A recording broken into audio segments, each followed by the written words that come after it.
Hello students, कैसे हैं आप सब। आज मैं इंग्लिश का लेसन 5 कंटिन्यू करूंगी, द लैंड ऑफ फ़ारो। इससे पहले आप लोग पेज 48 तक पढ़ चुके हो, है ना।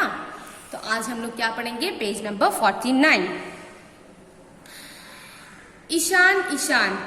अच्छा, इससे पहले मैंने आप लोगों को बता दिया था कि ईशान की माँ ऑलरेडी जा चुकी थी क्या करने के लिए, कार से पानी और सैंडविचेस लाने के लिए, है ना। Yes, right, okay. तो ईशान ईशान, ईशान को कुछ आवाजें सुनाई देती है, ठीक है। ईशान ईशान, जैसे कि कोई उसका नाम लेकर पुकार रहा हो उसे। माँ, the sphinx is talking to me. फिर वो मुड़कर क्या देखता है कि ये जो स्पिंक्स था, यहाँ पे जो आप लोग देखे थे, है ना, ये स्पिंक्स जो है ये उसे ईशान ईशान कहकर पुकार रहा है। तो ईशान चिल्लाकर बोलता है कि माँ, ये स्पिंक्स मुझसे बात कर रहा है, ये मुझे चिल्ला रहा है मेरा नाम लेकर। तब तक तो ईशान की माँ जा चुकी थी। तो ईशान की माँ नहीं थी उस वक्त तक, वो ऑलरेडी जा चुकी थी, वो वहां पे अकेला ही खड़ा था।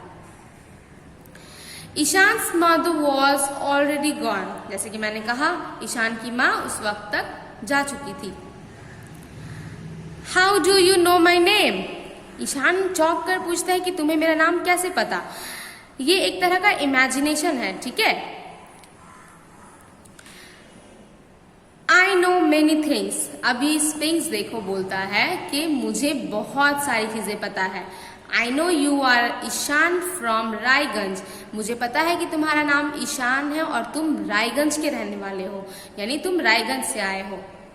You study in class 6। और तुम कौन से क्लास में पढ़ते हो, क्लास 6 में। आप लोग भी क्लास 6 में पढ़ते हो ना। Yes.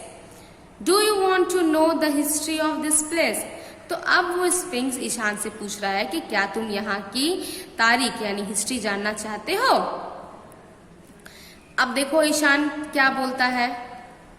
I don't like studying history, I can't remember dry facts. Okay, so Ishaan बोलता है कि I don't like studying history. Ishaan को हिस्ट्री पढ़ना पसंद नहीं है। क्या आप लोगों को पसंद है हिस्ट्री पढ़ना। ओके, तो ईशान को हिस्ट्री पढ़ना इसलिए नहीं पसंद है क्योंकि वो ड्राई फैक्ट्स याद नहीं रख पाता।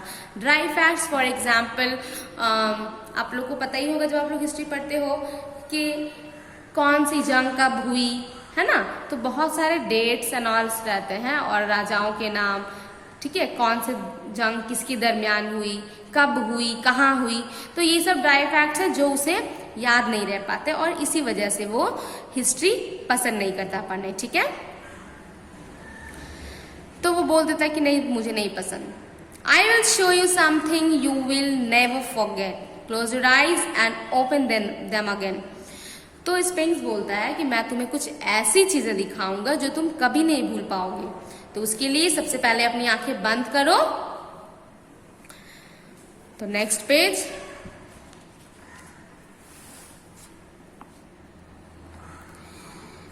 Ishan, Egypt is the gift of the river Nile. You are now standing by the Nile. Now close your eyes and open them again. तो क्या बोलता है ईशान, इजिप्ट यानी मिस्र जो है वो दरियाए नील का तोहफा कहा जाता है, ठीक है। तो you are now standing by the Nile, तो उसको बोलता है कि तुम अभी नाइल रिवर यानी नील रिवर समुद्र के पास खड़े होकर हो। तो जब वो आंख उसको बंद करने के लिए बोलता है ना स्पिंक्स, तो वो एक तरह के सपना की दुनिया में चला जाता है, ठीक है, इमेजिनेशन। हम लोग भी कई बार सोते हैं या फिर हम लोग भी बहुत कुछ देखते हैं ना, इमेजिन कर लेते हैं बहुत कुछ, तो सेम उसी तरह का है। तो वो अभी कहाँ है, नील यानी नील दरिया के पास है। तो फिर से उसको बोलता है कि now close your eyes and open them again. उसको बोलता है कि फिर से अपनी आंखें बंद करो और उसे फिर से खोलो, ठीक है। तो देखो आप लोग यहाँ पे देख सकते हो ईशान क्या अपने आंख जब बंद करता है और फिर जब खोलता है तो उसको क्या दिखता है, यहाँ पे अलग चीजें दिखती है। यानी अब वो नील में नहीं रहता है, नील दरिया के पास नहीं रहता है, बल्कि अब वो कहीं और है, ठीक है। Around 5,000 years ago, a great civilization flourished in Egypt, mainly led by the pharaoh, the kings who were wise. Okay तो इससे पहले मैंने आप लोगों को कह ही दिया था कि मिस्र की जो तहजीब थी वो 5000 साल पहले, ठीक है, 5000 साल पहले परवान चढ़ी थी। जो कौन लीड करता था? फेरोज यानी इजिप्ट के राजा, ठीक है, उनकी हुकूमत हुआ करती थी उस वक्त। तो द किंग वेयर वाइज, जो उस वक्त जब किंग जो हुआ करते थे यानी जो फेरोज हुआ करते थे वो लोग बहुत ज्यादा अक्लमंद हुआ करते थे, ठीक है। And the soldiers were brave, soldiers यानी सिपाही जो हुआ करते थे वो बहुत ज्यादा बहादुर हुआ करते थे। Ancient Egypt was also a land of prosperity and festival. तो एंशियंट इजिप्ट यानी उस वक्त जो लोग थे बहुत ज्यादा फेस्टिवल्स मनाया करते थे और बहुत ही ज्यादा खुशी से रहा करते थे, ठीक है, उस वक्त। Oh sphinx tell me about the pyramid. अब ईशान को बहुत ज़्यादा मज़े आने लगते हैं, ठीक है, ये सब क्योंकि वो बहुत सारी चीज़ें अलग अलग देखता है तो अब उसको बहुत ज़्यादा अच्छा लगने लगता है और उसके दिल में और भी बहुत सारे सवाल उठने लगते हैं, ठीक है। क्योंकि उसको जानना है अब सब कुछ। तो वो ईशान अब स्पिंक्स से ही पूछता है कि स्पिंक्स मुझे अब पिरामिड के बारे में बताओ, पिरामिड क्या है, ठीक है। तो होप यहाँ तक आप लोगों को समझ आया हो। नेक्स्ट हम लोग नेक्स्ट क्लास में कंटिन्यू करेंगे, okay. Thank you so much.